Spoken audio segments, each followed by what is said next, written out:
जिले में कस्टोडियन जमीनों को सरकारी घोषित करने और उन्हें सरकारी कार्यालयों के लिए आवंटित करने के विरोध में किसानों का विरोध प्रदर्शन 22वें दिन भी जारी रहा। इस दौरान किसानों ने आज रक्तदान कर अनूठे तरीके से विरोध जताया। इस मौके पर महापड़ाव स्थल पर ही रक्तदान शिविर का आयोजन हुआ, जिसमें सैकड़ों की संख्या में युवाओं की भीड़ उमड़ी। वहीं युवाओं ने उत्साह के साथ रक्तदान भी किया। रक्तदान के लिए आलम यह रहा कि युवाओं को कतार में लगकर अपनी बारी का इंतजार करना पड़ा। इससे पहले सैकड़ों किसानों ने शहर में बाइक रैली निकाल कर भी विरोध जताया। यह रैली रहमान गेट से रवाना होकर शहर के बीच से गुजरते हुए जिला कलेक्ट्रेट तक पहुंची, जिसमें डिडवाना के पूर्व विधायक चेतन डूडी, किसान नेता भागीरथ यादव के साथ ही अखिल भारतीय किसान सभा, कांग्रेस, आरएलपी और माकपा के सैकड़ों कार्यकर्ता साथ चले।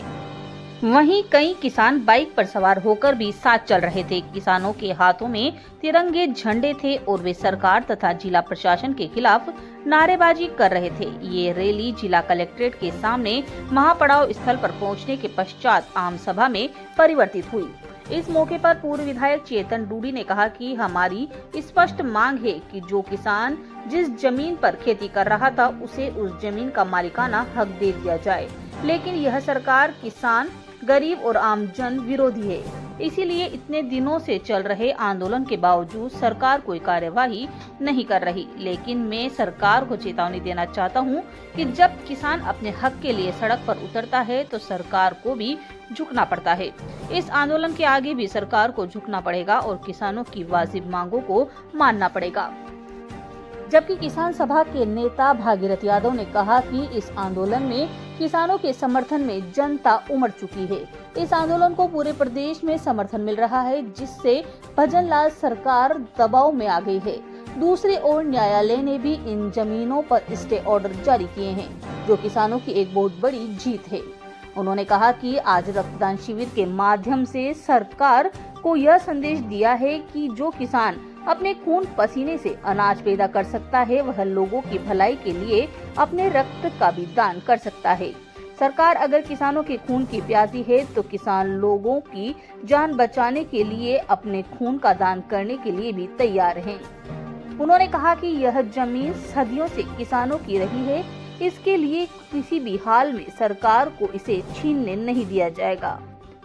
डिडवाना से संवाददाता मोहम्मद साकिर की खास रिपोर्ट। आपके क्षेत्र की खबरें देखने के लिए बने रहिए Rajasthan coverage digital news HD के साथ। खबरों को लाइक और शेयर करें, चैनल को सब्सक्राइब करें।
कोई सुनवाई नहीं करी है।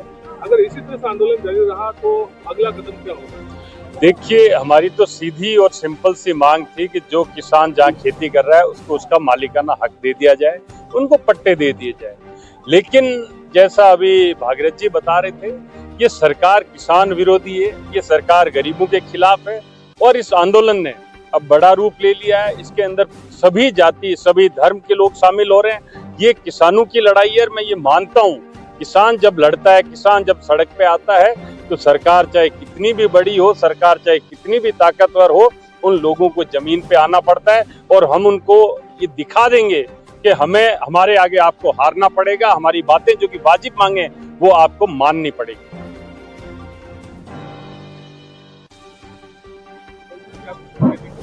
देखिए, हमारा आंदोलन को आज 22वां दिन हो गया है और सरकार पूरी दबाव में है। और जिस दिन हमारा आंदोलन शुरू हुआ उससे 3 दिन पहले, महापड़ाव शुरू हुआ उससे 3 दिन पहले इसी जिला कलेक्टर ने 7 तारीख को एक यातायात पुलिस का पट्टा जारी किया था। लेकिन उसके बाद में इस आंदोलन और महापड़ाव के दबाव में बार बार कलेक्टर महोदय प्रेस कॉन्फ्रेंस कर रहे हैं कि अब मैं एक भी पट्टा जारी नहीं करूंगा और सरकार के पाले में गेंद है। लेकिन महापड़ाव का ऐतिहासिक असर रहा है और इसका कारण ये की है कि जनता उमड़ चुकी है। ये आंदोलन किसी एक वर्ग विशेष का आंदोलन नहीं रहा है। ये जमीन हमारी सालों साल पुरानी, हमारे किसान, हमारे भाई जोत रहे हैं। इस आंदोलन को डीडवाना की जनता ही नहीं अपितु राजस्थान की जनता का सहयोग है और भजनलाल सरकार पूरी प्रेशर में है, यहाँ का कलेक्टर पूरे प्रेशर में है। और मैं तो माननीय उच्च न्यायालय को धन्यवाद देना चाहता हूँ कि उन्होंने जिस कलेक्टर ने 7 पट्टे जारी किए उनमें से 6 के ऊपर स्टे दे दिया है और एक हियरिंग में आजकल में स्टे आ जाएगा। तो चारों ओर से किसानों की जीत हो रही है। कलेक्टर पूरा दबाव में। आज हमने ऐतिहासिक बाइक रैली निकाल करके रहमान गेट से यहाँ तक आए हैं। आज हमारे नौजवान हजारों की, सैकड़ों की संख्या के अंदर रक्तदान रख देंगे और सरकार को जिस शालीनता के साथ में हम आंदोलन कर रहे हैं उसका आज हमने ऐसा जवाब दिया है कि तुम लगातार हमारा खून प्यासी हो सरकार और यहाँ का प्रशासन, लेकिन आज हम वो खून देने के लिए भी तैयार है और वो खून, किसानों का खून हमारे ऐसे लोगों की रगों में दौड़ेगा और इस प्रशासन और सरकार के ऊपर एक कड़ा तमाचा देगा। ये हमारा 22वें दिन का प्रोग्राम है। आगे के प्रोग्राम की आज शाम का संघर्ष